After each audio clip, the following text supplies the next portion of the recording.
Doc Severinsen in the NBC Orchestra, inviting you to join Johnny and his guests, Doris Day, Rex Reed, Donna Theodore, hair expert Dale Alexander, and the mighty Carson Art Players.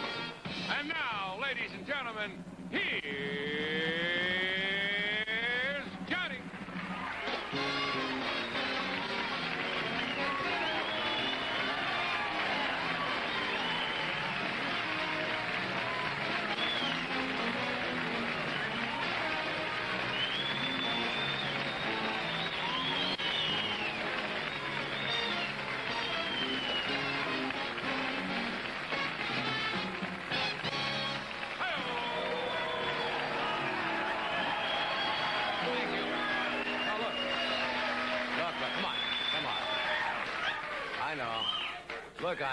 Look, I have only one body and there's so many of you. I just It's very nice. How come nobody ever brings me flowers? I always get applause, but nobody shows up with a little bouquet of pansies. Wait a minute. Or mums or something like that. Good evening. I'm Johnny Carson. I'm here to put an end to your perfect day. How's the foot? I'm going to get this cast off soon. Doc cannot get a doctor in Los Angeles because of the slowdown to remove that cast. I got it all figured out. We're going to have a band party, and one of the guys has got a girlfriend named Jaws.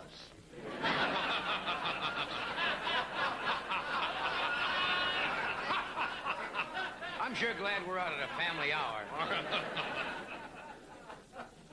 Why don't you go to that urologist you guys do, Dr. Stan Flyburn? He ought to... Anyway, you sound good tonight. Friday night, good crowd. Last night we had a religious group. They were... Well, during the show, there was devout silence during the whole... That's how religious they were. Well, this Sunday is the big game. Super Bowl 10. You believe this is the 10th year they've had the Super Bowl? Pittsburgh Steelers, of course, versus the Dallas Cowboys. They estimate the game is going to be seen on television by 50 million red-blooded American men, while their wives are trying to spill it. Most wives are pretty sick of football. There's the divorce bowl, I think, following this bowl. Most women feel about football the same way the Rams do. They just, stuck. No, next year. Wait till next year. Rams will do it next year. You read the paper today that former President Nixon predicted and picked the Dallas Cowboys by 1 point? Well, now look, that was in the paper today. Nixon says the Dallas Cowboys by 1 point. But I would not go by Nixon. He also predicted he would beat the Supreme Court by 1 point. And that didn't seem to turn out. You know what a 1 minute will cost you if you were an advertiser? Commercial on the Super Bowl? You have any idea? No. $230,000 a minute. You know what it's going to do? If I have to go to the bathroom, I'm going to feel guilty by missing one of those $230,000. What would you do? What would you be willing to do for $230,000 a minute? Now think about it. Okay, now let me ask you this. How many of your thoughts involve doing something behind a do not disturb sign? Okay. Well, what's happening on the political front? You know where Ronald Reagan is? He's back in New Hampshire. He was up in New Hampshire, went down to Florida. Now he's back in New Hampshire trying to nail down the Republican nomination for president. And Ford is still in Washington trying to nail down the furniture. Is Howard Hughes alive? That was a question that was in the paper today. And you know who's asking? The Securities and Exchange Commission want to know if Howard Hughes is alive because there's a lawsuit between Hughes Air West and the stockholders, and they can't resolve it until they find out if Howard Hughes is alive. Nobody has seen him for how many years, right? At least 10 years. No one has seen Howard Hughes. Wouldn't it be funny if Howard Hughes turned out to be that big bird they've been seeing down in Texas? He's a billionaire, and they call him eccentric. That's an interesting definition. If you were poor, they would call you bananas. But if you're eccentric, you see, they don't do that. They call you billionaire. I think the last guy to see Howard Hughes was his baby doctor. And they both wore masks at that time, too. So nobody really knows. Why don't we Oh. No, don't give me a crutch. I don't... What? Try. Say, now, that's not a bad idea. Try the crutches. Limp. Act. Wait till you hear this one.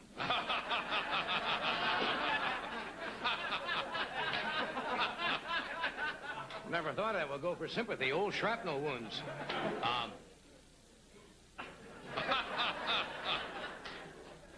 See the stock market yesterday?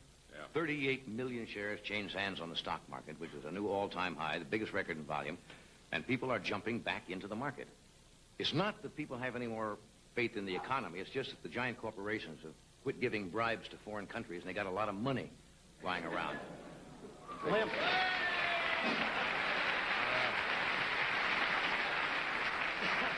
We'll try a one-crutch joke.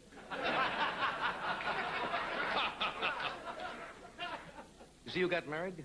The heroine of the comic strips, Brenda Starr, got married. Yeah, she's been a virgin, I guess, for... Well, as far as we know. Sure, she would be. For something like 36 years. And at the ceremony, the minister said in the comic strip, if anybody here knows any just reason why this couple should not be married, let him speak now or forever hold his balloon. See that little balloon they have coming out here? Whoa. No, wait. It was a left-handed crutch. Left-handed crutch joke. The reason Brenda Starr got married, she got a phone call from Rex Morgan, M.D., and he said the rabbit died. See, most people don't know that. Speaking of marriages, did you, don't do that. Interesting statistic in the paper today about divorces. I think it was last year. Do you know how many divorces they had in the United States? Anybody see that? 1 million divorces. You know what that means? That right now, there are 1 million certified checks in the air somewhere over America. And I can account for 3 of them right here on this show.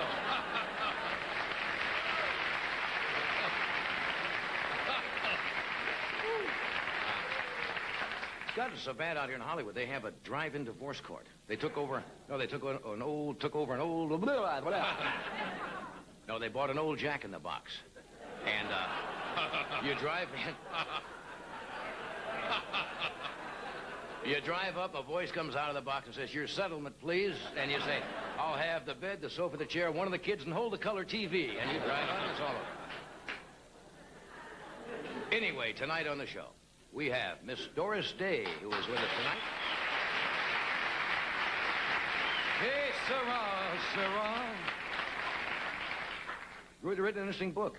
You know, because the image about Doris Day, you know, has been that she's been Miss Goody Two-Shoes and the girl next door. And she's lived an eventful life. We're going to talk about that tonight. Rex Reed is here tonight. We have fine singer, came out from New York, who's currently appearing in the play back there, Shenandoah. Miss Donna Theodore is with us. We also have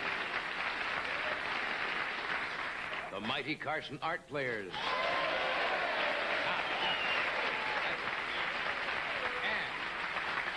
A gentleman who's written a book called Hair and Harmony. Healthy Hair and Common Sense. Better title would be Hair and Harmony. But he's stuck with that. No, Dale Alexander's going to be here to tell you how to have healthy hair. Okay?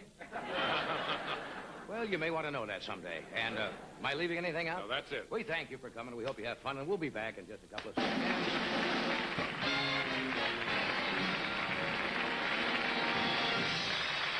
We'll be back after this message from the folks at Orida.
showing the late movie.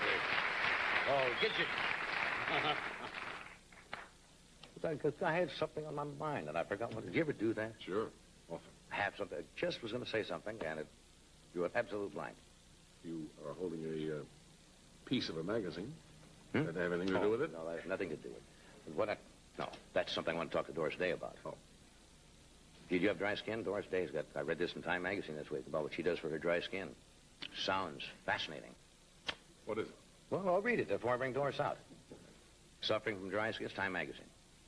Maybe a wrinkle or two. Consider the remedy used by actress Doris Day. One night a week, she says, I make it a practice to cover my entire body, forehead to toes, with Vaseline. She revealed that in her book. Right. There's her new book right here called Her Own Story, written in collaboration with a fine author, A.E. Hotchner. And she covers, then she puts on a lightweight nightgown, flannel nightgown, and sleeps like that. She says it does pose some problems if you're sleeping with a man, husband, or otherwise. Doris Day wouldn't do that. No. Not Doris. Golly gee. You are not a very appetizing number in this condition. I don't know, it sounds kind of... Covered with Vaseline. Ooh. Cool Whip, but Vaseline. Vaseline. Anyway, would you welcome... It's a good book. Honest, and she tells it about herself. Would you welcome Miss Doris Day?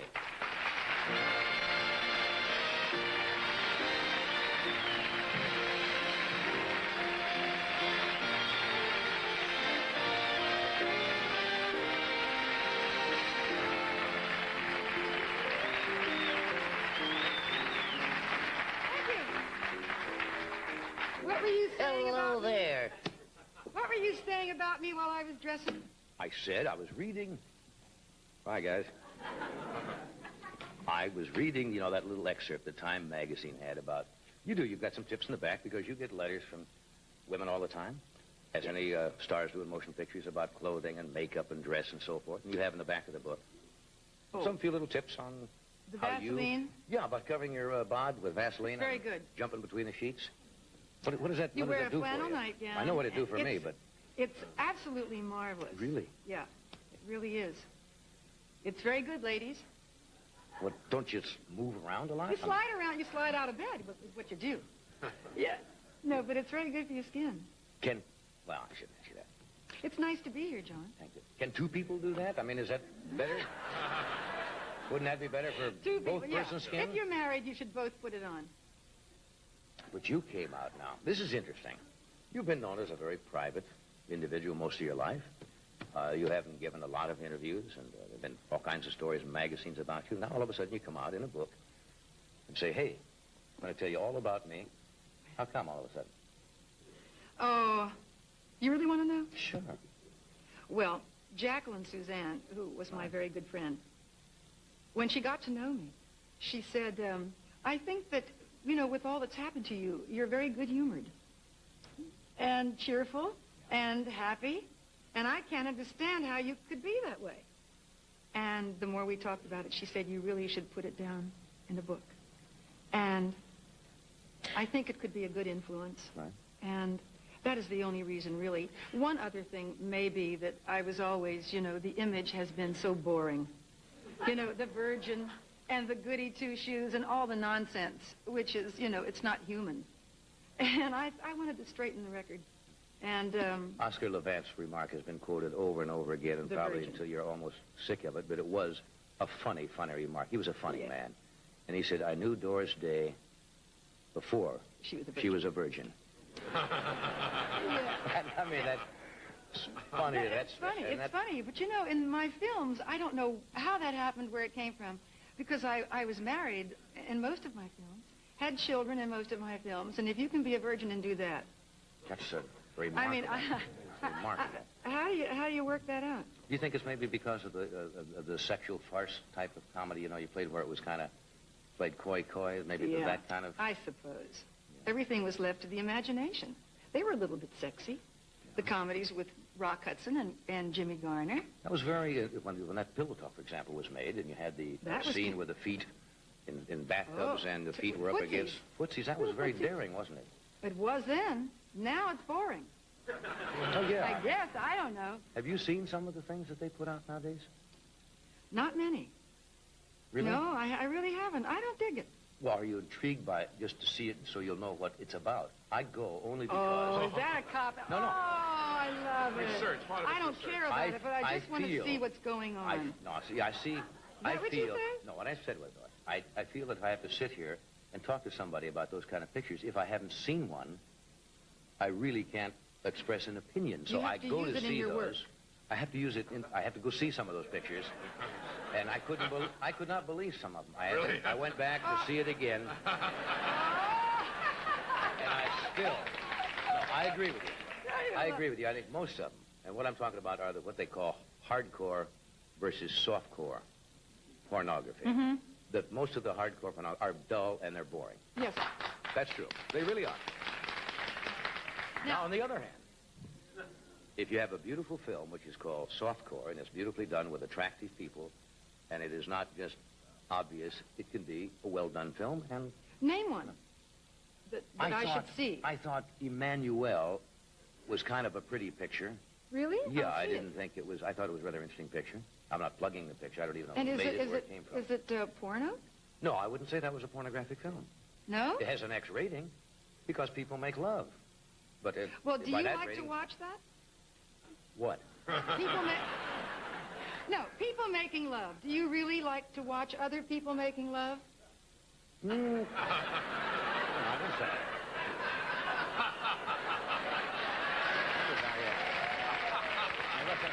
John, we're You gonna must talk- understand. John, You as can the tell me. guestee, I as the host. Well, now let me put it this way. I think there is a little voyeurism in everyone to a certain extent, if you are very, very honest about it. There is an intriguing thing. No, I don't go around looking in windows at night, or have the kind of hang-ups. I'm only saying that I think if you're normally sexually healthy, that something well done, beautifully done with attractive people can be erotic to a certain extent. What Now, does you it don't- do for you? Makes me horny. Yeah, look.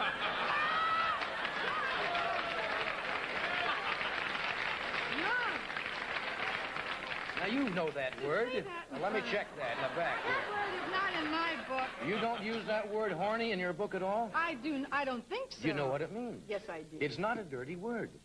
Isn't it? No. Horny came from the fact that animals in the spring grow new Horns? little horns. It has nothing to do with the word.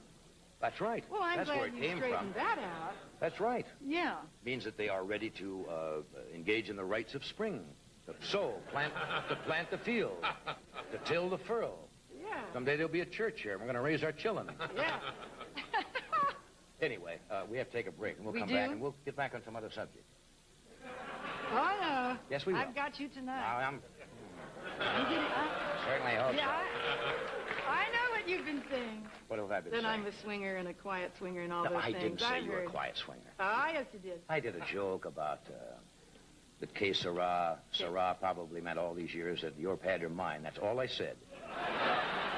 I'm making little eyes at you. Little eyes, huh? Yeah, that's trouble. Was that trouble? Okay, we'll be back for more trouble in just a moment.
We're back. Oh, let's and hear more. isn't that good? That's good. That's really good. Yeah. You ever get a yearning to Have relive those kind of days again when you were singing with the band and No. traveling and getting up? And... No. Really? Oh. Right, Zito? We have been on many a bus together, as Mr. DeWolf would say. Many a bus. You had fun, though. I mean, in a We way. did not. Really? No fun at all? No, Wasn't there a it's- certain camaraderie? When you're very young and just traveling all the time, it's not that much fun. It's nice to look back on, you know, when you reflect back. Yeah. Was this book, when you write an autobiography and have to call all these things out of your mind, is it kind of like going through analysis at all? That's what I hear. Yeah. Yeah, I have not been through analysis. Yeah. Well, either have I, so I don't know. But that's what I've heard. And some days were really emotional for me. Yeah, terribly. In other words, you didn't want to relive or answer questions about certain facets of your Well, life and so forth? when you start, you know, talking and you're going to tell all, you relive it. Right. Yeah, and there were, you know, many, many sad times in my life. Yeah. And to go back over that, it was Remember when you hard. first came out here, you made a screen test. I remember in the book, the Jack Carson had called you and said he'd seen a test and you didn't believe it was him. And Oh, yeah, he said, this is Jack Carson. I was Yeah. at the Hollywood Plaza, living there and ready to leave town. I had my tickets, and I had made the test. Right. And the phone rang, and he said, this is Jack Carson. And I said, oh, yeah. You know, come on, I thought it was my agent. And he said, no, it really is, and I saw your test, and I just want you to know that I am positive that you have the part. I still didn't believe it, but yet it sounded like Jack. And sure enough, it was. He was a lovely man. But you didn't really want to come out here and be a motion picture star particularly, did you? No. Which is strange because most young ladies would say, Hollywood, the time, you know, the glamour and so forth. But Yeah, well... why didn't that appeal to you? I don't know, Johnny. I've never been that career-minded, you know? No. You want to talk I just about... wanted to get married and settle down and look after my husband. I'd rather the husband is the star. I would rather have it that way. Now, Yeah. the marriage, just as you say in the book, you talk about it, this was disappointing. It has not worked. Yeah, it Most of them hasn't. did not work up to No. this point, right? Haven't stopped working since I'm 16. Really? No. Were you married at 16, 17, weren't you? 17. Mm-hmm. That was a musician? Was it not? Of course. I didn't Well, there are meet other anybody people in the else. world, you know, besides... No, but I was with musicians all the time. I married 2 musicians. And Marty. Marty, My agent. Melcher, your agent. So, yeah. Musicians, do they make... Well, nothing personal, guys, but... Would you ever marry another musician? Do I know? What do I... You know, I don't know what I'm going to do tomorrow. Don't you really kind of... I really don't know. I might marry another musician. I mean, who can tell? That would be funny. Wouldn't that be interesting? No, I may not marry again ever. Really? No. Lots 3 of times people have said and you're that. out. Isn't that the way it goes? No, it's... I hope not. 3 for you. Well, I'm on... Well, you're fine. I'm on this... Well, I don't get anything because it's not particularly proud of it, but this is my 3rd marriage. I know. You can't, it isn't something to be proud of, but that's the way it is. And it's nothing horrendous. I lived and I learned from all I those did, too. experiences. It's great. It's... Boy, did I learn. So did I. So did Learn. I. Some learning I got. No, I shouldn't Yeah. say things like that. I really have no bitterness. No, but it's really good, and I'm not bitter either. And I wouldn't change one thing. Really would not. But if tomorrow, out of the sunset, I'm getting dramatic. Across a crowded room. Yes. Yeah, for example, have you met somebody where that's happened? You look across a crowded room and you say, hey, first impressions, are they important? Yes, but it doesn't usually happen to me that way. Doesn't? Mm-mm. Really have to know I like to someone. really get to know someone. Now, how do you But, do you that? know, having been married 3 times, it's obvious that I did not know them. You always think you know them. Yeah. How would you get to know somebody? Oh, well, I must tell you, my first husband was a musician traveling. Right. And so we had a correspondence courtship. And the love letters that came, and went back and forth, it was tremendous. It was beautiful. And my family, they all loved him. And I married him, and it was the worst. The worst. Because I did not know him. Just from the letters? Yeah, I really think that you have to live with someone Now, for you a mentioned while that, which is a rather... and get to know that person. And then, you know, you say, hey, I really like you. And I love you. Have you gotten any flack from saying that statement? I don't You know, care I think you about should the live flack. with A lot somebody. of people... Pardon me, I didn't mean to talk when you were Oh, talking. no, that's all right. Don't be silly. No, but you know that a lot of people say, you saying that statement, which has been quoted all over, that you think somebody should live together before they're married. A lot of people would say, it's not right, but you don't care. I mean, that's what you Well, would if do. that's the way they feel about it, that's fine. But I think it's terribly important to get to know someone. And you don't know that person until you live with them. That is for And sure. it's the truth. Now, let's face it, gang. Can you stay with us for a little while? Sure. Stay with us. Okay. We're going to take a small I'm break. having a good time. So am I. We'll be right back. Okay, so right, whatever it is.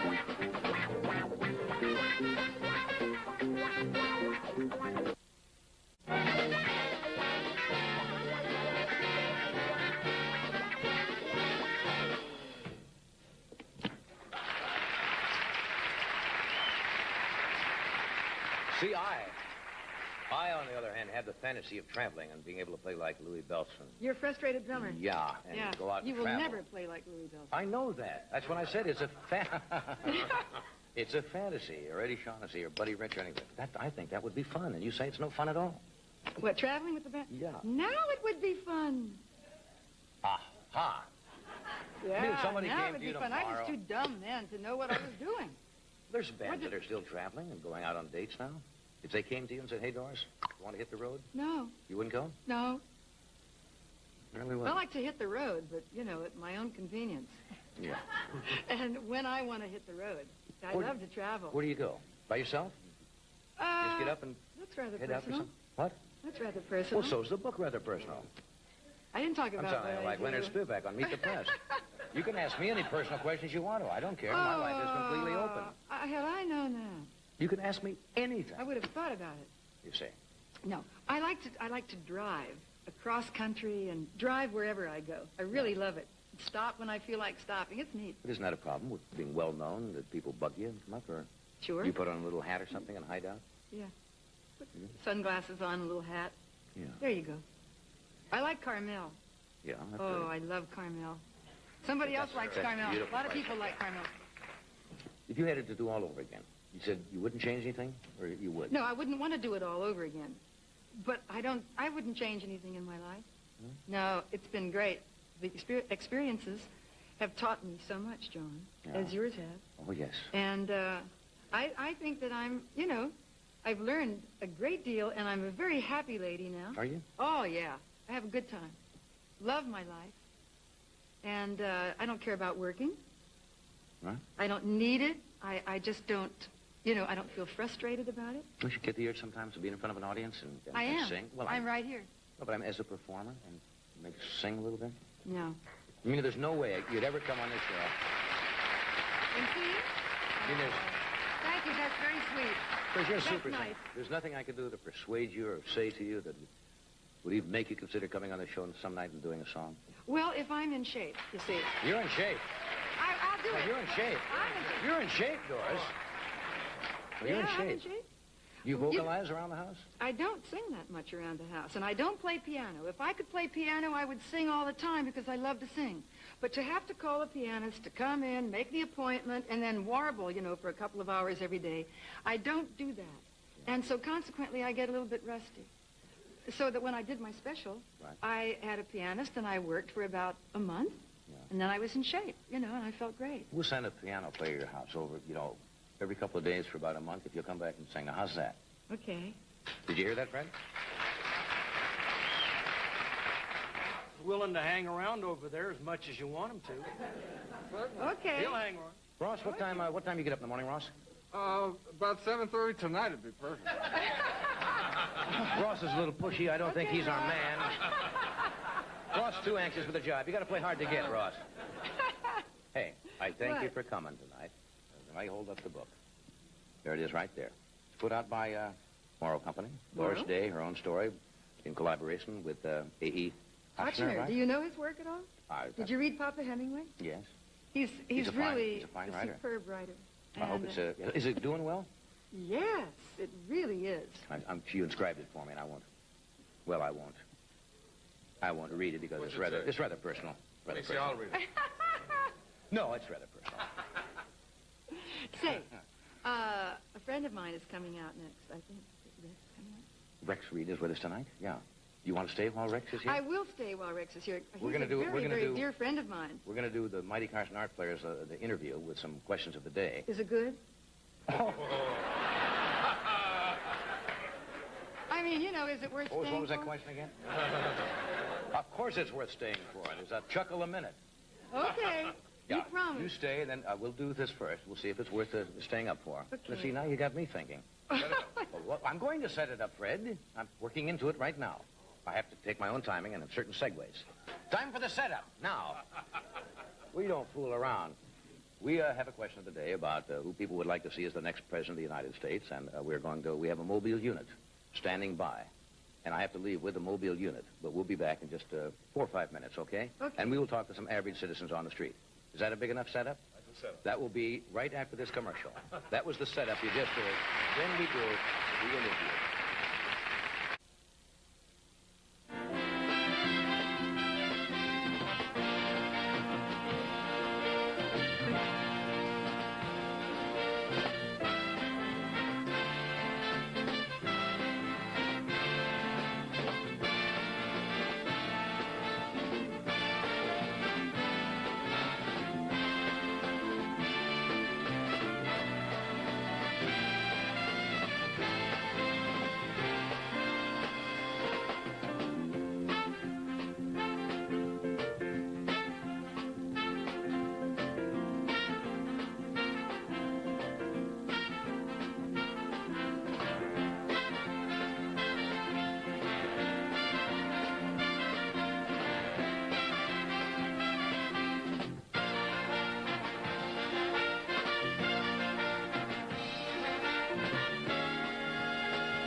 Hello, friends. This is Howard K. Remote, your mobile reporter. Today we're at the Slauson Shopping Mall, where we're going to ask the average citizen the question of the week. Here comes a typical citizen now. Let's find out what's on his mind. Excuse me, sir. Can I talk to you for just... Hey, wait a minute. Hold it. It's, this on TV? Yes, sir, it is. Oh, you gotta be kidding. Are you anybody famous? No, I'm not really famous. You're absolutely right. You don't even look like nobody famous. All right, thank you, sir. May I ask you a question? Do you belong to a union?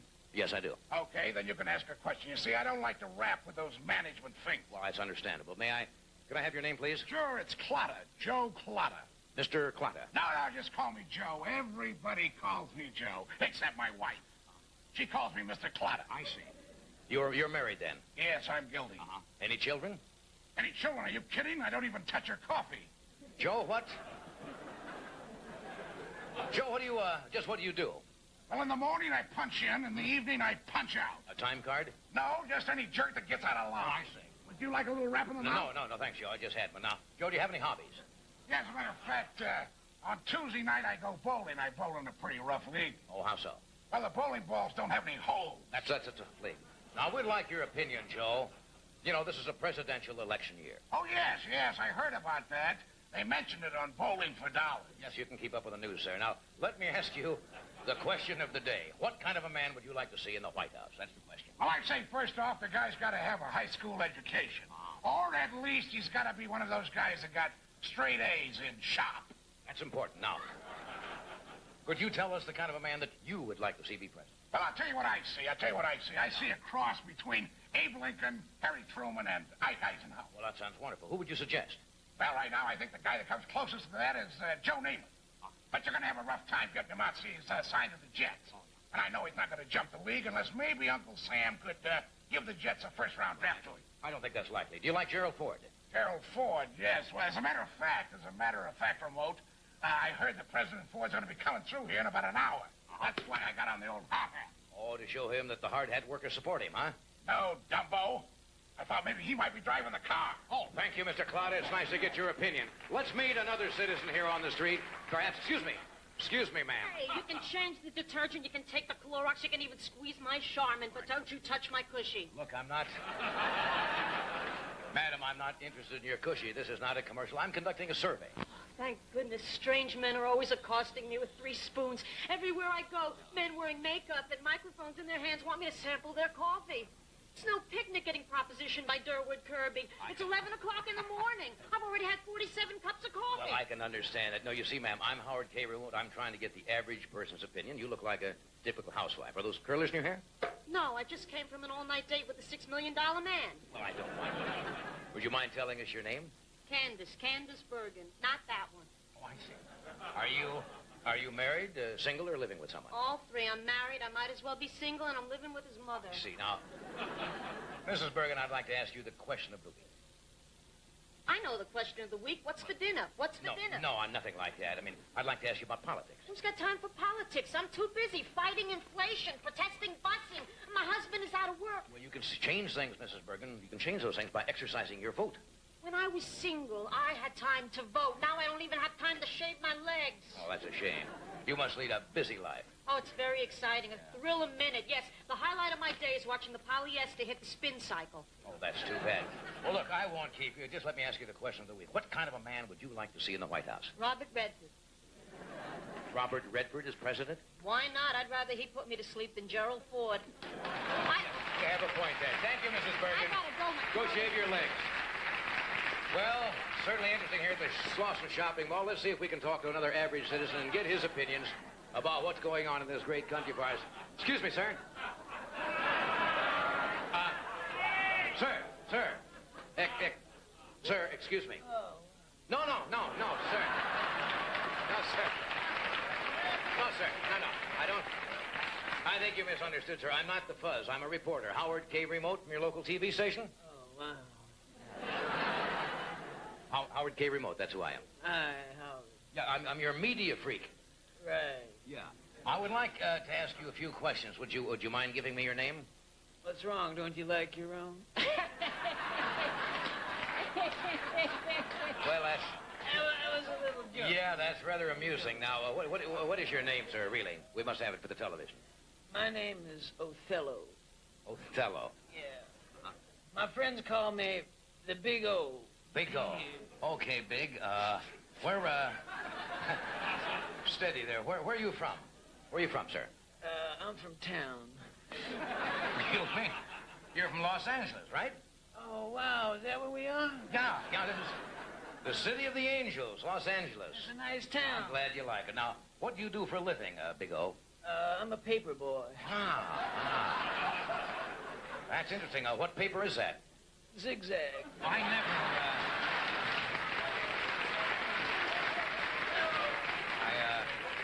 I've never heard of that one. Yeah, I'll bet you have. Yeah. Is that a local paper? No, it's national. Well, what sort of news does Zigzag cover? All good news. All good news. All good. Good. Okay, Mr. All, let me... What are you doing here in the mall? I was feeding the pigeons. Well, I think that's a nice citizen thing to do. Yeah, I fed a couple of them to that dog over there. Oh, I see why. It's not what I had in mind, exactly. Wasn't what he had in mind either. Yes, well, I understand that. Well, look, Mr. Otello, let's get to the question. I'd like to ask you what you think of today's economy. Well, all I know is that bail has gone up. Well, I guess everything is up. And that ain't hay. Well, of course it isn't. What we'd like to know, sir, is your opinion of the type of man who should be the President of the United States and lead this country into the future. You want to run that by me again? I seen your lips moving, but everything was coming out kind of vague. And that ain't vogue. No, you see, you must understand. We are discussing politics. Now, what did you think of Gerald Ford's record? Oh, wow, man, I didn't know he made a record. Yeah, well... Did it get on the charts? No, I don't think you... I'm not talking about a music record. I'm talking about his... Look, who would you like to see as our leader? Well, I think we should have some cat from the minority groups in there. Somebody from the ghetto. You think someone from a minority group would make a good president, right? Well, the way I look at it is this, you see. A black man could do a better job in the White House than Ford could do in the car wash. I see. Well, that makes, I guess, You kind did? of sense. See what I mean? I think so. I have a little trouble. I gotta go.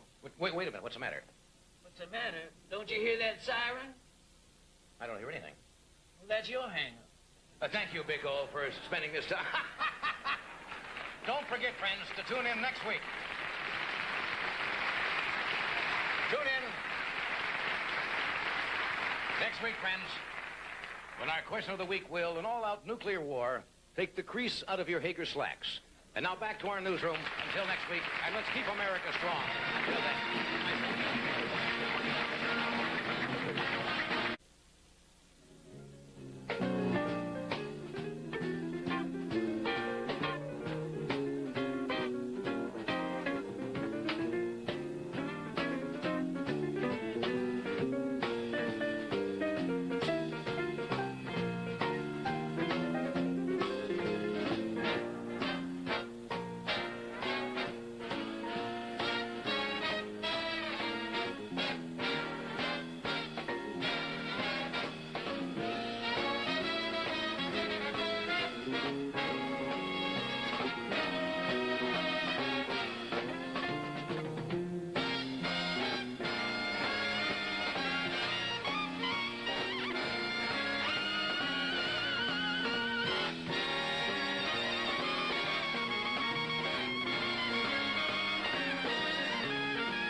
I might mention the members of our little stock company there. People who worked in our news there, the housewife was Suzanne Peretz, and David Doyle was the hard-head, an old friend of mine from Nebraska, and our resident hippie is Bill Saluga. They were great. Oh, I thank you. Really good. So, good night. Rex Reed is here. How do you get along with Rex Reed? Oh, I love Rex. Well, he's rapped a lot of performers. He's one of the brightest and most outspoken writers on the entertainment scene today. Would you welcome Mr. Rex Reed?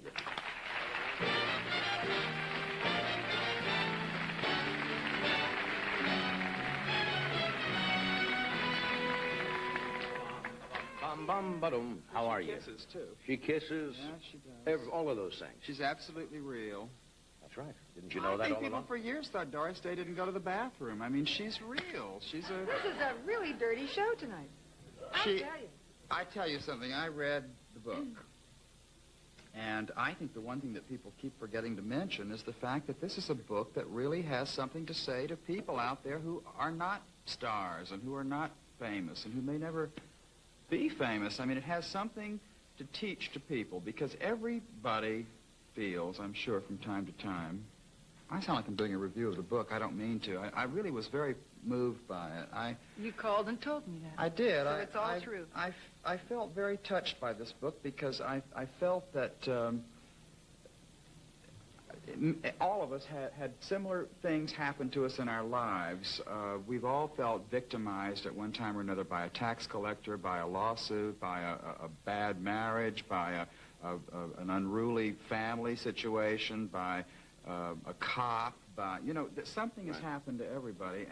And yet this lady has had terrible things happen to her, and she has no self-pity, not a trace of self-pity. And if you get all the way through the book and not just look for the juicy things, you will learn from this book how to survive.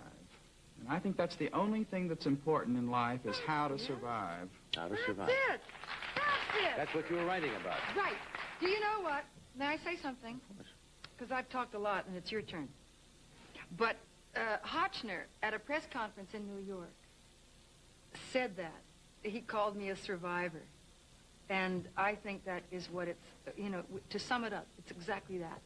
If you can and we can all survive, be, if and you we can can all survive be. in today's world of what's going on, and if keep you your want head. to hit the hot spots in the book and go down the list of the things that people will want to buy it for, yes, there are awful things in it. I mean, a first marriage to a man who was very sadistic, a second marriage to a man who left her because he went into a religious phase in his life that didn't have room to include her. A third marriage to a man who it still is uncertain to this day whether or not he stole a lot of her money.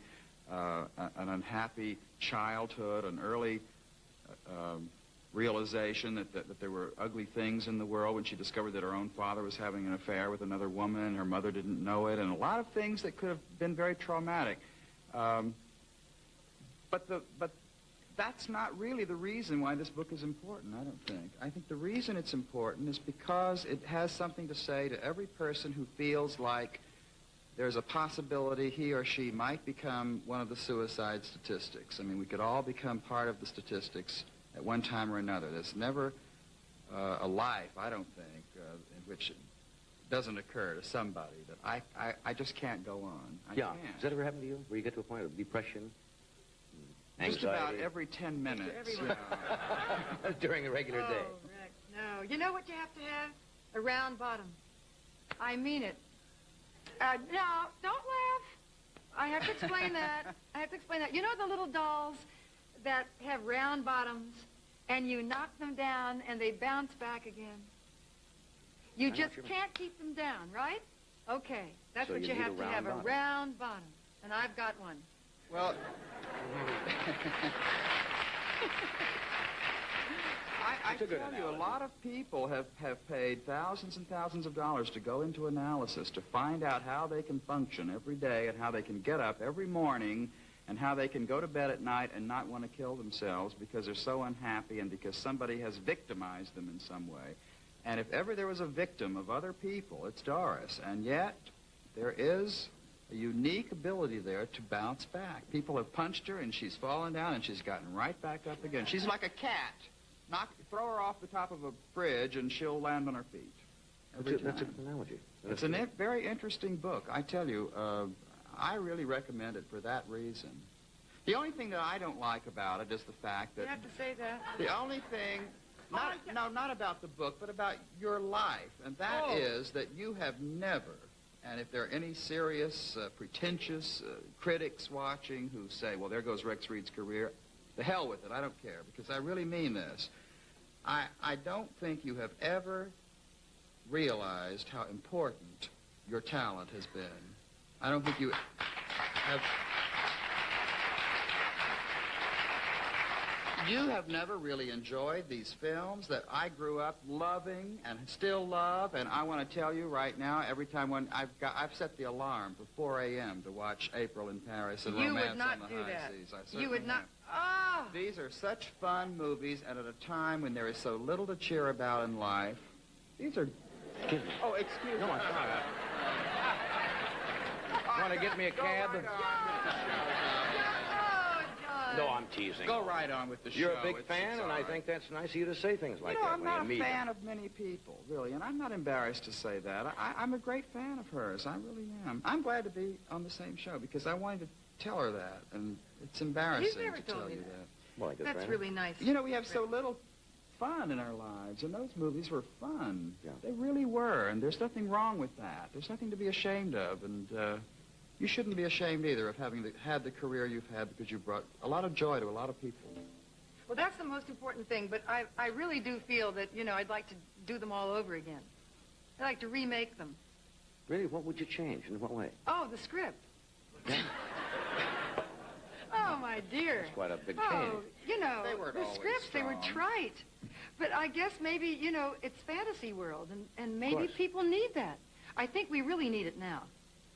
I do. I think we need, That's why they say all of the to get away disaster from films are, the humdrum and go to the movies and see something that maybe is not as real as it should be. But that might be good. What are they doing? The band is trying to send us a message. That is rude, Thank you, the John. Mitchell Boys Choir. Check is on the truck. This is a rude show. Well, Who's it's doing- that's what's kept us going all these years. We're rude, Stay and with we're going to do us. the commercial.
We are back. Then we're talking with Rex Reed and Doris Day.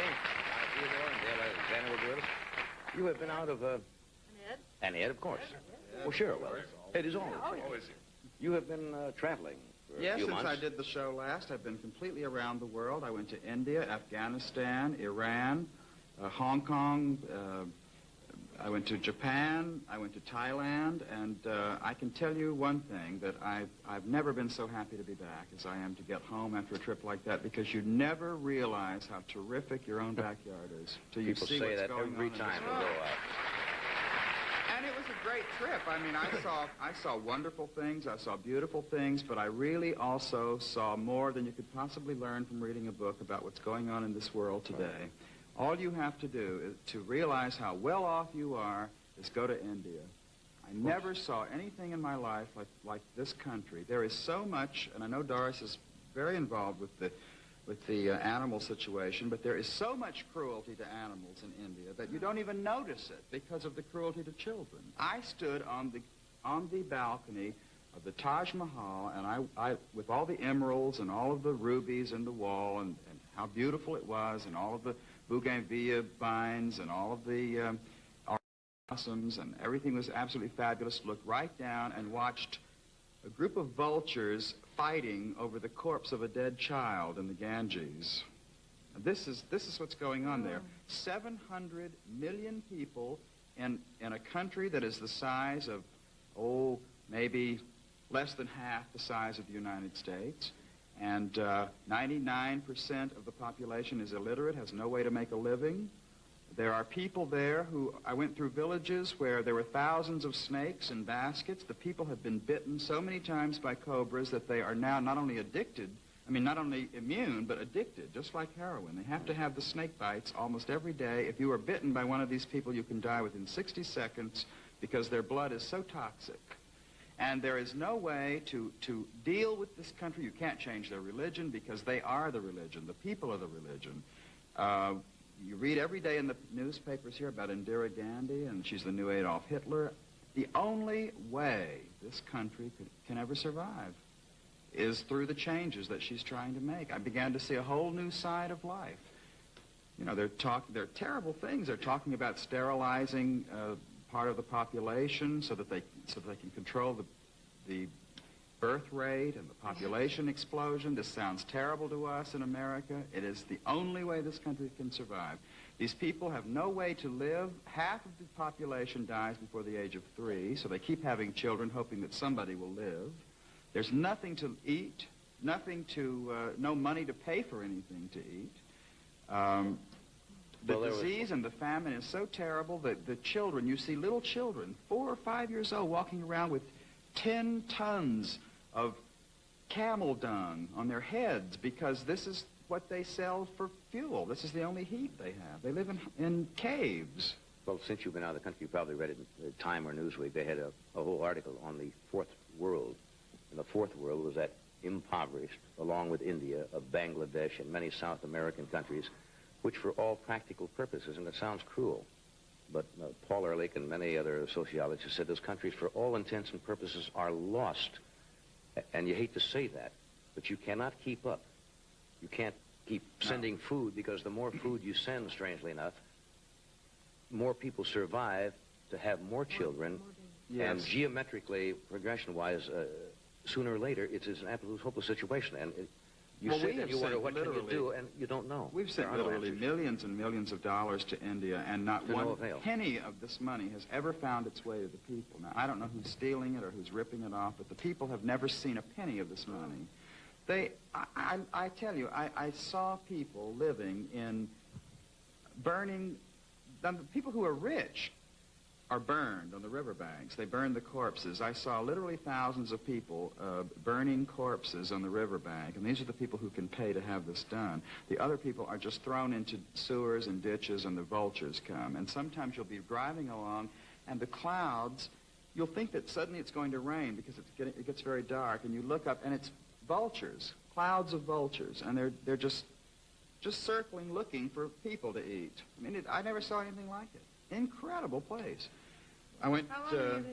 I was in India about a week, and And I didn't even go to Calcutta, which they say is the end of the world. The pilots on the American pilots who fly the planes will not even get off the airplanes now in Calcutta. They take canned tuna fish and bottled water, and they sleep on the airplane all night until it's time to leave the next morning, because they will not get out, because you have to step over dead bodies in Calcutta.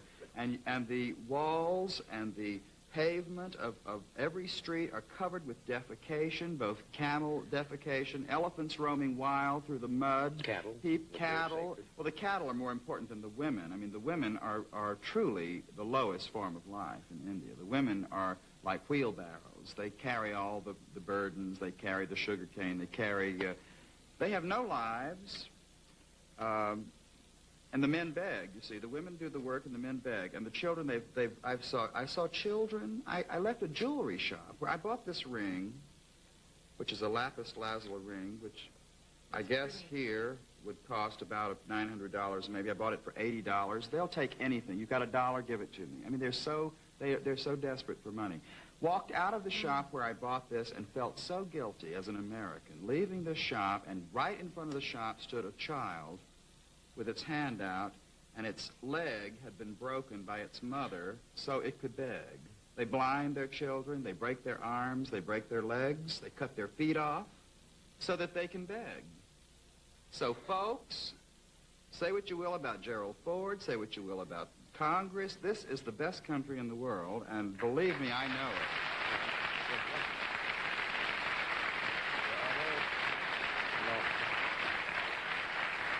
In these discussions, you say you get the terrible guilt feelings, and you sit around and say, what can you do? It is obvious that one country cannot feed the entire world, no matter how much you produce, or if you tried to send it around and balance it up, it would not work until you change the lifestyle. Oh, how will they do it, then? Well, that's what Mrs. Gandhi is trying to do. If they don't shoot her first. I mean, she's got so many factions. It has to be zero population growth. Like the animal movement that is going on here. It has to be zero population growth. Japan, it really does. Japan did very well on reaching almost zero population growth, and they still have monumental problems with the technology. But Japan is a completely different story. Of course, I'm not doing that analogy. That's a wonderful country. I also went there, and yes, there are many, many, many people there. They're overpopulated. But in Japan, the people are of such an incredible degree of intelligence that they've learned to live with each other by being polite. Otherwise, they'd kill each other. There are so many of them. You see people. What a strain that but is. you know, I saw somebody. people in Japan with surgical masks on in public, and I thought, they must be afraid of the pollution or something. That's not it at all. They don't want, if they have a cold or something, they don't want you to catch their germs. That's how polite they are. So they put on a mask to protect the other fellow. Oh, I tell you, they bow and scrape so much, I was just bowing all over the place. Every time I walked into the hotel, I would bow to the doorman. Everybody bows, and yet they're very intelligent people. They can create something. They do things with their technology hands. does not do them in. It's completely different. Many. I mean, 100 million people in an area the size of California. How many? 100 million in an area the size of California. Oh, and look what we're going through. But they're not in the streets, and they're not begging. That's the difference. They have raised themselves up somehow. To this point. Through their intelligence. At this point, We have to stop there and do this. It can't be Here's a done. message from new Vitalis Superhold, a non-aerosol men's hairspray.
Donna Theodore flew in from New York to be with us tonight. She's a fine singer, currently appearing in the Broadway play Shenandoah, which just celebrated its first anniversary. Would you welcome, please, Miss Donna Theodore.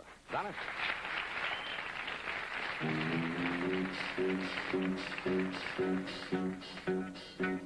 Ain't got no troubles in my life.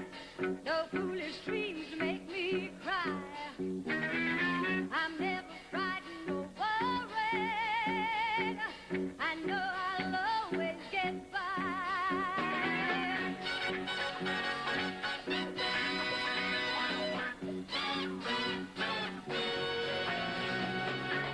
Ain't got no troubles in my life. No foolish dreams make me cry. I'm never frightened or worried. I know I'll always get by. I heat up, I cool down. When something gets in my way, I go round it. Don't let life get me down. Gonna take it the way that I found it. I got the music in there. I got the music in there. I got the music in there. I got the music in there. I got the music in there.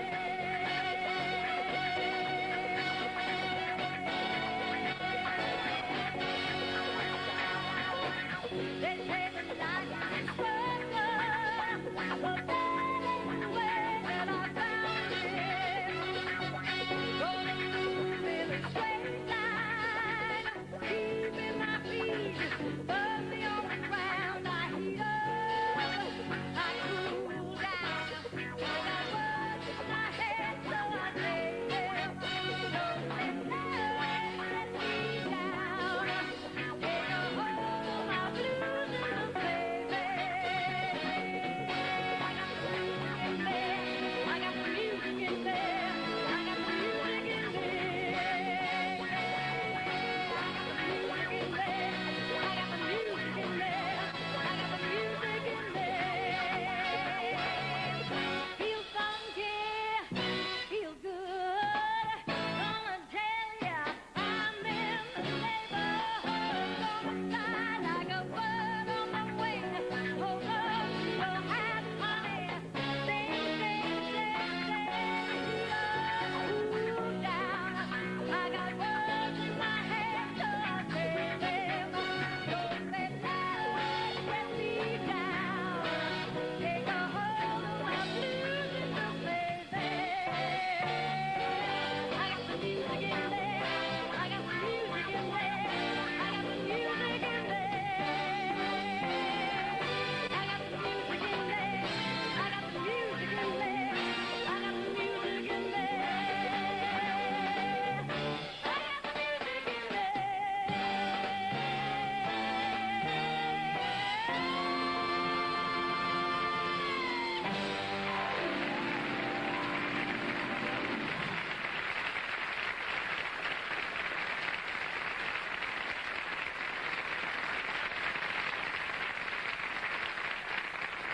Donna Theodore. Thank you, Donna. Do we have to do this first? All right, we'll be right back with Dale Alexander after this message.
I'd like to know how to have healthy hair and keep the hair that you have. I would. Well, certainly. All right, well, we have Dale Alexander, who is an author and lecturer on nutrition. He had a book called Arthritis and Common Sense, and he has another of his books called Healthy Hair and Common Sense.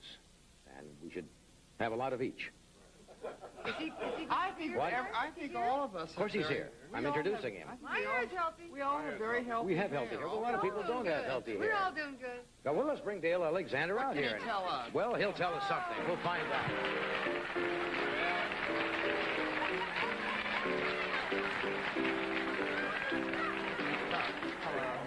Yeah, you see, I'm not going to do the obvious. I'm not going to say the obvious thing, Dale. A lot of people say when you first walk out and talk about healthy before hair. we talk about hair, I'd like to talk a little bit about what you and Doris are talking about. She talked about the Vaseline treatment. Yeah. Now, the Vaseline. Vaseline treatment for your skin, dry skin. Now, this skin is almost 60 years old, and you notice the luster in that skin. It's nice skin. Now, I'd like to teach Doris how to do it. Good skin. Inside out. Now, listen, Inside Doris, out? when you wake up in the morning, when she wakes up in the morning, and she washes that Vaseline off her body, her skin is still dry.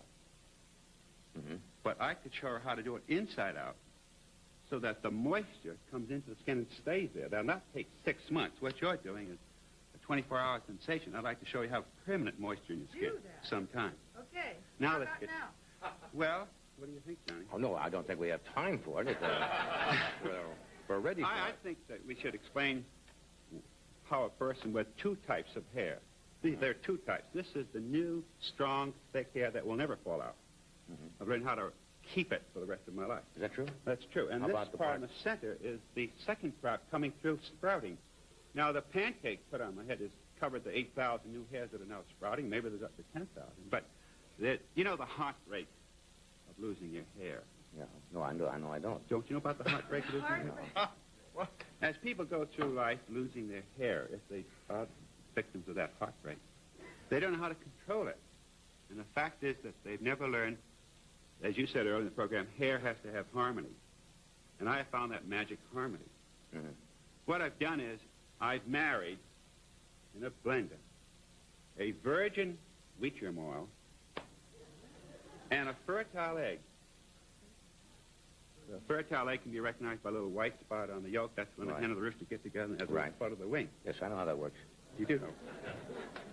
Well, you blend this fertility, this estrogen, with the germination of the seed meals. Now, the 4 seed meals that I talk about in my lectures are the sunflower seed meal, the pumpkin seed meal, the sesame seed, and the chia seed. You drink that?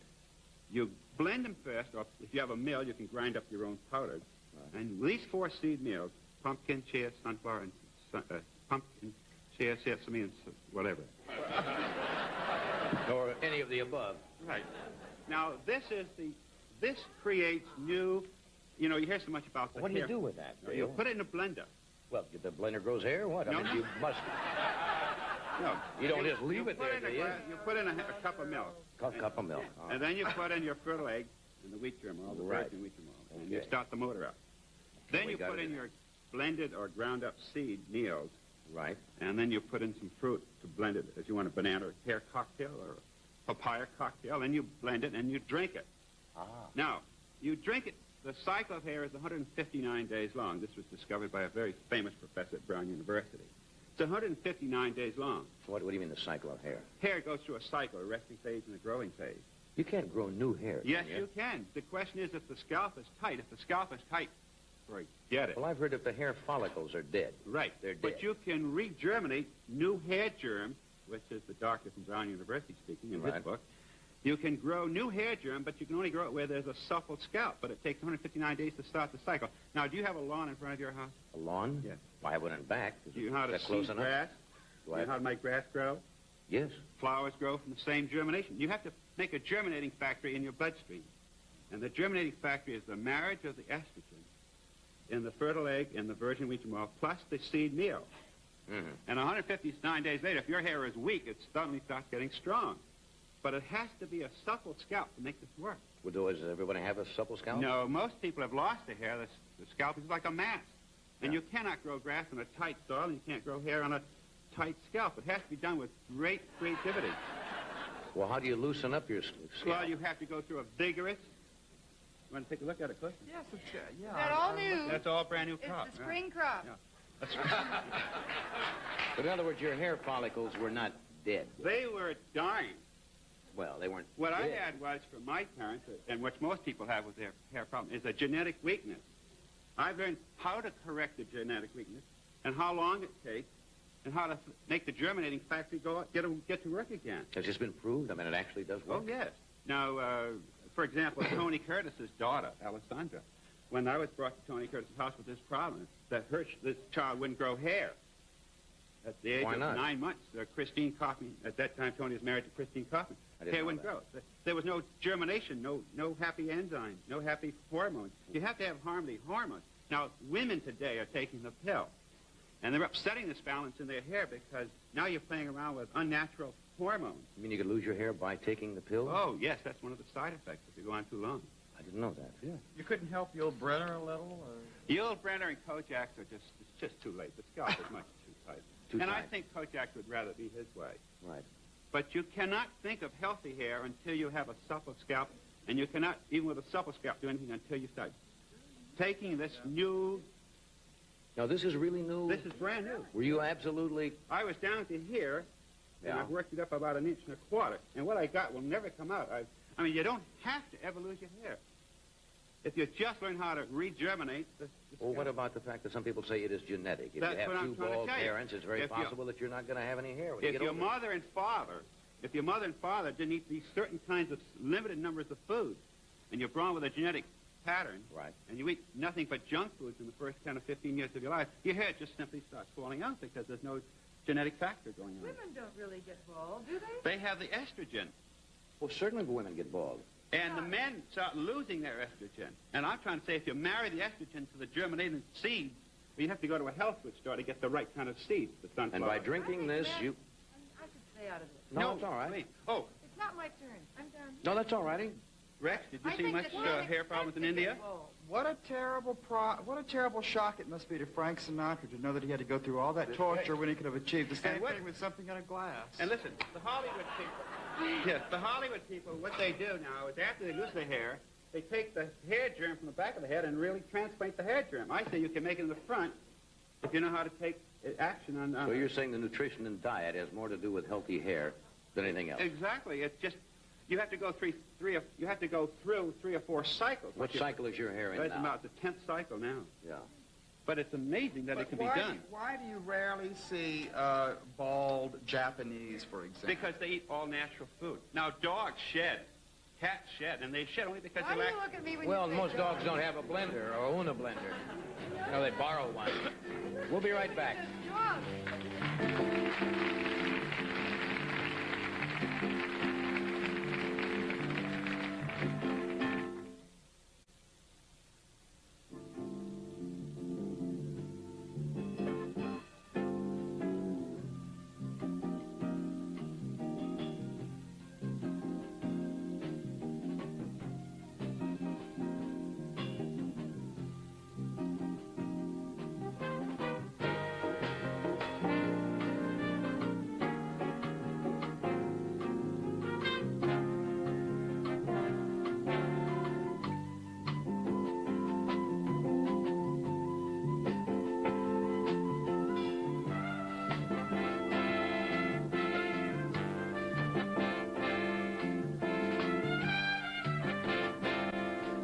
Well, that's interesting. We were just comparing skin here. Yeah. Good skin. Yeah. It's that stuff from the blender, huh? I now have wrinkle-free skin. Did you see your skin? Yeah, it's just like a baby skin, Doris. Touch it. Well, what's it from? Well, it's Diet? just special nutrition. You can relubricate the human machine inside out. Well, I thank you for being here. Right, thank The book is called Healthy Hair and Common Sense. I thank you. Rex, thanks for being here tonight. Doris, thank you. And Freddie Prinz will be here on Monday with Bob Hope, Tony Orlando, Richard Dreyfuss, Anne Murray, and Helen Gurley Brown. Thank you. Good night.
Xin chào tất cả mọi người.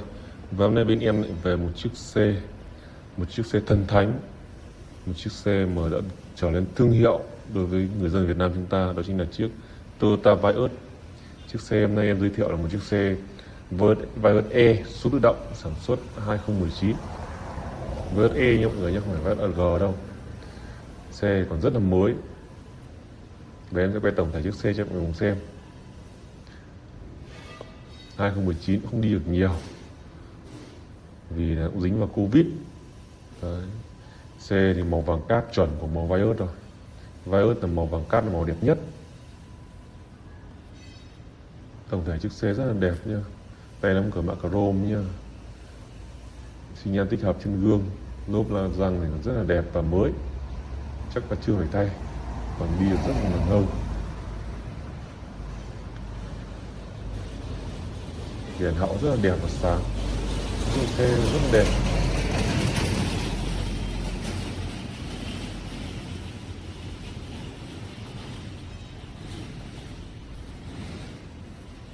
Vios.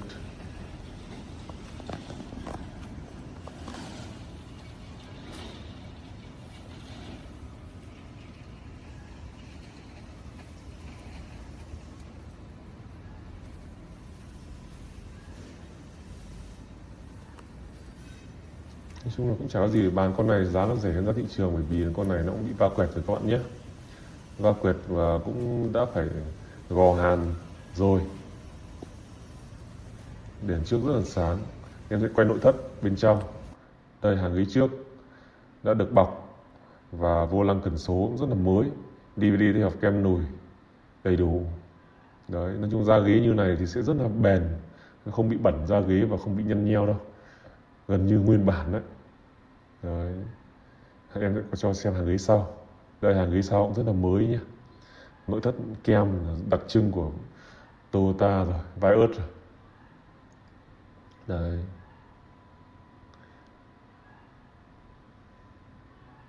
Nhưng tổng thể chiếc xe khá là đẹp, không có gì phải bàn nhiều. Vì vậy là mọi người nếu mà ai mua thì có thể liên hệ trực tiếp với em.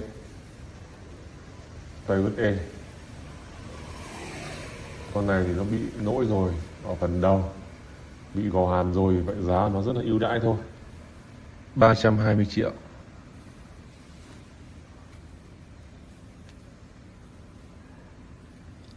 Mọi người phải đến trực tiếp xem xe bởi vì là rất nhiều khi quay như này cũng không chi tiết được đâu. Phải xem trực tiếp đến xem là gò hàn như nào để xem có chấp nhận được không mọi người nhé.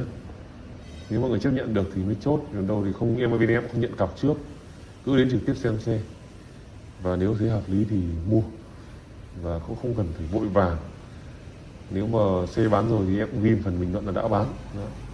Còn Vios là một trong những dòng mà thời buổi hiện nay thì nó xăng rất là đắt mà nó rất là tiết kiệm nhiên liệu cũng như là bền bỉ.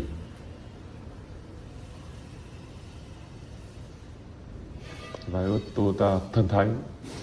Xe taxi người ta sẽ mua rất nhiều và ai mua phải liên hệ sớm nhé, vì là em cũng rất nhiều khách quen người ta mua, người ta trở về phần ngược lên vùng núi người ta bán cho các anh chị em ở dân tộc. Vì vậy là ai mua thì phải liên hệ sớm, chứ nếu mà liên hệ muộn mà bán mất rồi thì là không còn nữa đâu. Đó. Nhưng em quay rất là chi tiết rồi. Tổng thể chiếc xe khá là tương đối. Ở bên trong thì gò hàn thôi, ở bên ngoài thì gần rất là mới, rất là đẹp. Ai mua thì xuống em nhé.